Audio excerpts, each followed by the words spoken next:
গতকাল ভারত এবং পাকিস্তানের যে ম্যাচটা হয়েছিল, ভারত ১১৯ রান করেও তারা কিনা ৬ রানে ম্যাচ জিতে নিল। ভারত এবং পাকিস্তান ম্যাচ থেকে একটা জিনিস শিক্ষা নিতে পারি আমরা, যে হারার আগে কখনো হারতে নাই।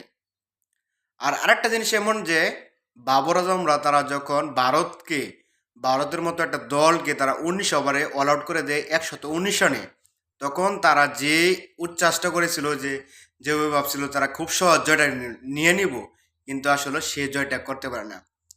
ভারত পাকিস্তান জিততে জিততে হেরে যায়, আর জিততে জিততে হেরে যায় এই সুযোগটাই ভারতের বলাররা নিয়ে নেয় এবং কি তারা ম্যাচটা জিতে নেয়। এই ম্যাচটা আপনি আপনি বলেন, আমি তো কখনো কল্পনা করি নাই যে ১১৯ রান করে পাকিস্তানের মতো দলটার সাথে ভারত জিতবে। এটা আমি কখনোই ভাবি না। আমি ভাবছি কি, যে হয়তোবা ১২ থেকে ১৫ ওভার লাগবে, হয়তোবা তারা ম্যাচ জিতে নিতে পারবে, কিন্তু এরকম যে হবে রোহিত শর্মা বুঝিয়ে দিল, ভারত পুরো দলটাই বুঝিয়ে দিল যে পুঁজি যতই হোক না কেন, যতই লো স্কোরিং ম্যাচ হোক না কেন, মনোবল শক্ত থাকলে হারার আগে কখনো হারতে নাই।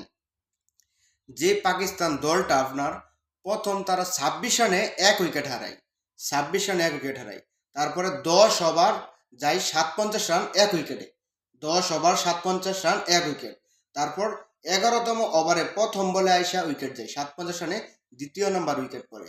একটা দল ১২০ রান তারা করতে নেমে ১০ ওভার খেলে ফেলে, তারপর যদি ১ উইকেট যায়, তারপরে কি ম্যাচটি জিতে সম্ভব?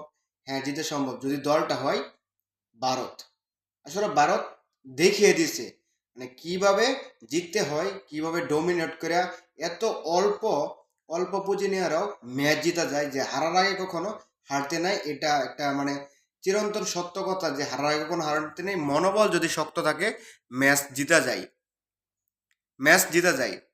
অন্যান্য দলগুলো দেখি যে এই রান ১১৯ রান করার পর পাকিস্তানের মতো একটা দলের সাথে যদি গাবড়িয়ে যেত, যদি বল যদি টাইট বোলিং না করতো, তাহলে কি ম্যাচ জিততে পারতো? তারা তাদের মনোবল এবং কি স্ট্রং ছিল, তাই শেষ পর্যন্ত তারা দৃঢ় বিশ্বাস এবং বুমরার যে অগ্নিজরা বোলিং, তার সাথে তারা কিন্তু পাকিস্তানকে একদম বিশ্বকাপ থেকে বিদায় করে নিছে।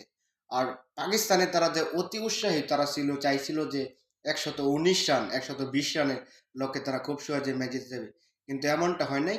মোট কথা একটাই, যে ভারত রোহিত শর্মার নেতৃত্বাধীন দলটা বুঝিয়ে দিয়েছে যে হারার আগে কখনো হারতে নাই। ভারত এই শিক্ষাটা দিয়ে দিছে।